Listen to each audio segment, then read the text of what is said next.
Ito, hindi pa pala tapos ang paglilinis dito. Dadagdagan pa yung pagbabaklas kasi susundin daw yung batas. Magmula dyan hanggang dito yung setback na 5 meters. Marami pang papasadaan dito yung mga lugar ng mga mamahaling bulaklak saka mamahaling relo. Ngayon ko lang napansin, ito yung magandang Christmas tree. Oh, kung makikita nyo talaga, ang laki ng sakop nito. May pusa pa, ang laki ng sakop. Kalsada.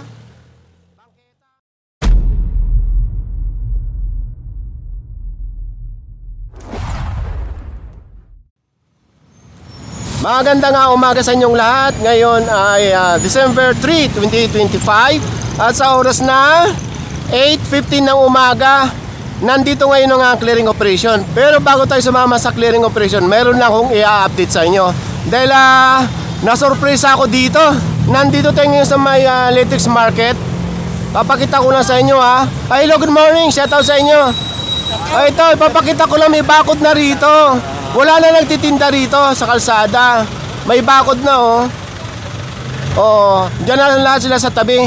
At ito, lakaran na ng tao. Hanggang doon Tapos hindi lang dito, hanggang doon sa kabila, ipapakita ko sa inyo Malinis na dito. Ayan ang IBP. Ang tinutugi ko sa kabila, doon. Halika, baba tayo Kung makikita nyo dyan sa gilid, yung mga inaayos na yung mga magtitinda dyan sa loob ng bakod. Papakita ko sa inyo. Hello. Ayan ayan. Di ba? Ang clearing ngayong araw ay joint operation ng Quezon City. Ayan ang DPOS saka ng MMDA. Lakaran na yan at ayon sa kanila, wala na rin magtitinda dyan. Dyan na lang sa gilid. At higit sa lahat, malaki nang ginawa dito dahil ayon sa kanila, wala na rin magtitinda dito sa kalsada. Katulad ng dati. Hanggang doon na yun may bakod na, wala yan dati. Hanggang doon sa footbridge aalamin natin kung kailan nilagay itong bakod na ito. So ayon sa mga taga dito, yung nakakaalam, 2 buwan pa lang pala itong paglagay ng bakod dito. So ito, bago mag footbridge, yung ongoing ng paglilinis dito.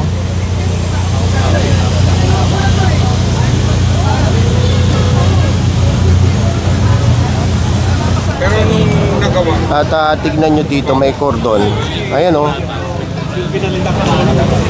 ayan, andito yung mga tinda. Itinabi na muna habang ongoing yung paglilinis dito.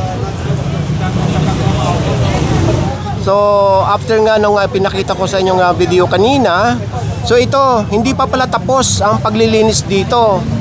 Dadagdagan pa yung pagbabaklas kasi susundin daw yung batas.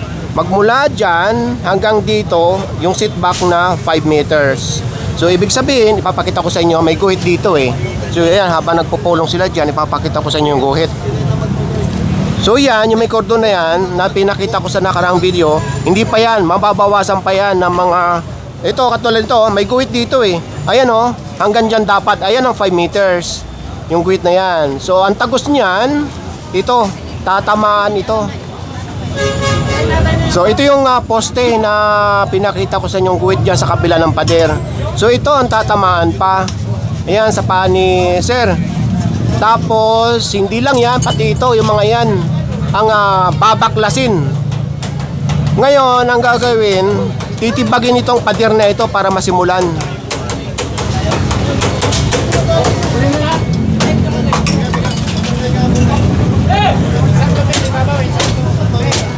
So ang gagawin dito, bubutasan or titibagin yung eksaktong 5 metro na setback para yun ang magiging guide sa mga susunod na titibagin.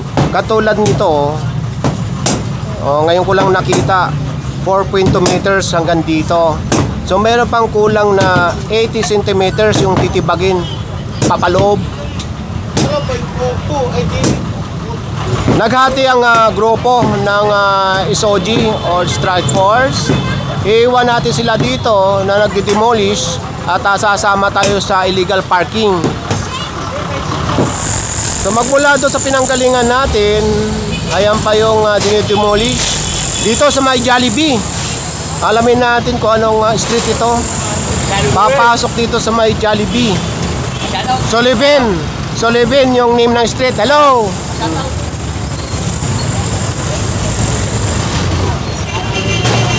Start na ang clearing dito at naririnig ko sa radyo. Nag-i-start na sila doon sa unahan. Ito sa pinaka-corner. Ito yung naririnig ko sa radyo. May hahatakin na yung close van.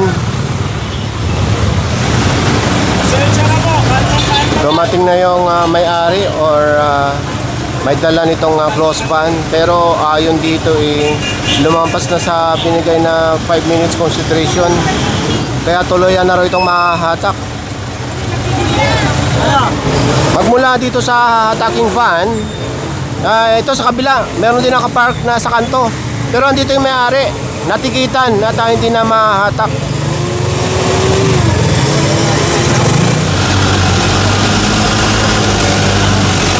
Okay, tara.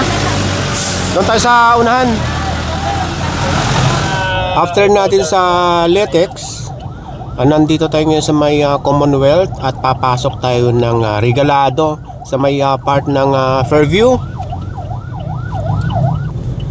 Ito, kumaliwa na ang team sa may Regalado at ito yung unang papasadahan. Marami pang papasadahan dito, yung mga lugar ng mga mamahaling bulaklak saka mamahaling relo. So ito nagkokos ang traffic yung mga nagwe-waiting dito. Maraming nahahatak dito hanggang do sa unahan, sa dulo. So diretso tayo at ito pa, mayroon pang titikitan dito. Dalawa magkasunod. Ito namang e-bike, dito nakakuha. So isasampa na yan sa Skog.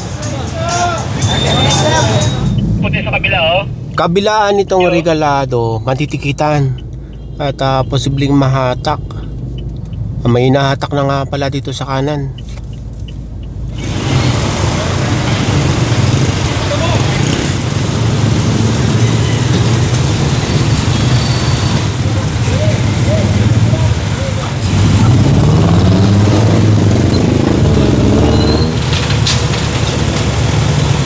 Dito sa harap ng hospital na ito, ayan, maraming natitikitan dito tuwing nagki-clearing at may nahahatak. Tapos mayroon pa rin dito sa unahan. Ito hahatakin na. At yung isa naisampa na. Ito naisampa na. Mahahatak pala lahat May caution na yung isa.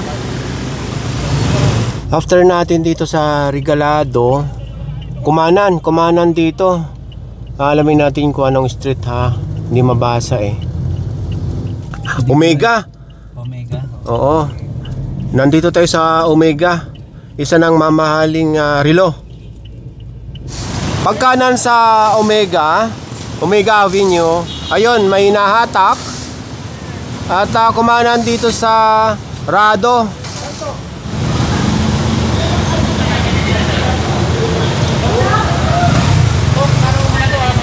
Mahahatak na ito.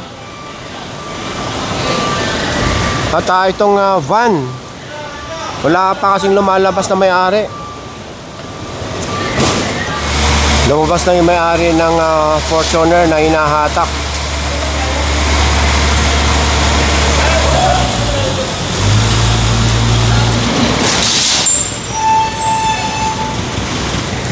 After na mahatak ng Fortuner, mayroon din dito dalawa magkasunuran. Tapos sa pinakakanto, yun, tinatanggal lang itong simento dahil dito nakahambalang.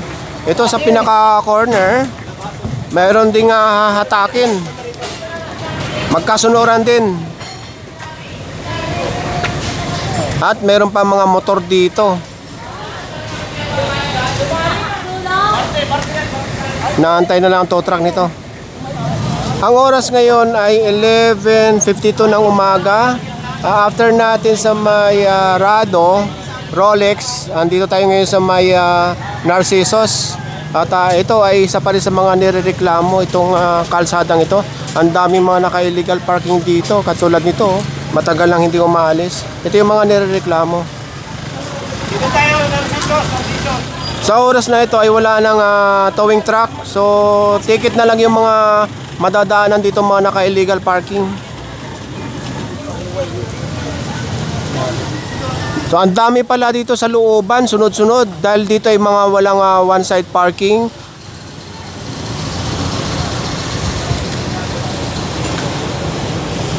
So, ticket na lang ito lahat.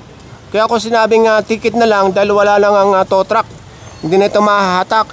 Pero ang ticket nito ay lahat ay unattended. So 2,000 yun.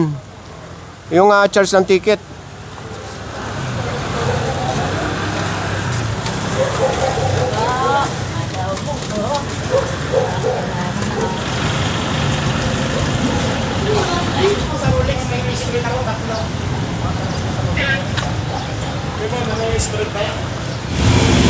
After natin sa Narcissus, nandito na tayo ngayon sa may Lilac or Lilac Avenue.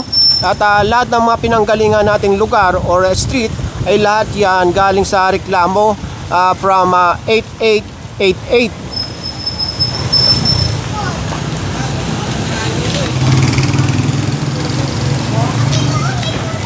After natin dyan sa Lilac, nandito na tayo ngayon sa may Tulip. At marami din dito. Umpisa na daw yung paninikit. Tapos ito sa likuran ko.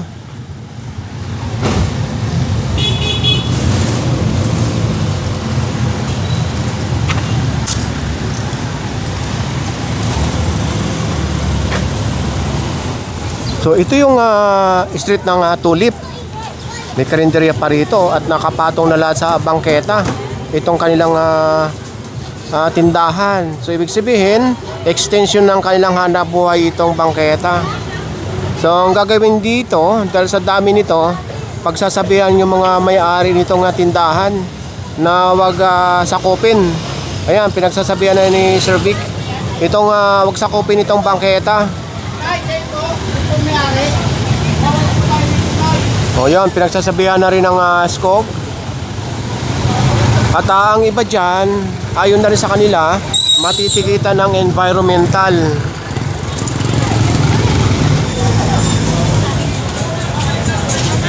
Marami pala ditong obstruction sa Tulip. Ito yung pinakakaiba sa lahat ng nadaanan natin ditong kalsada. Ngayon ko lang napansin, oh, ito yung magandang Christmas tree. Oh, kung makikita nyo talaga, ang laki ng sakop nito. May pusa pa, oh. Ang laki ng sakop. Kalsada, bangketa. Oh, binabawasan na ng Skog. Pero katulad nga ng sinabi ko kayo na, pinagsabihan na ni Sir Vic itong mga may-ari ng tindahan para sila na mismo ang mag self-demolish. Ilabas ang bangketa. Oh, ayan, oh.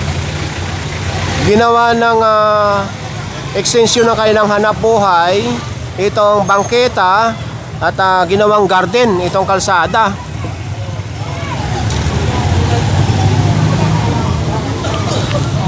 Sa ngayon, binabawasan itong mga halaman sa kalsada dahil sa kalsada mismo. Maganda yan sa gabi dahil may ilaw yung kanilang Christmas tree. Oh, nice. Ito nyo, ilagay nyo sa mga anting lote doon, no? Siguro, no? Magmula dito, makikita natin itong karatula dito or arko, Tulip Urban Poor. So ito yung tsura dito sa kabila. Meron ding basketball ring dito. So ito, pinagsasabihan na rin ito. Dito naman sa kahiliran nitong basketball ring, ito.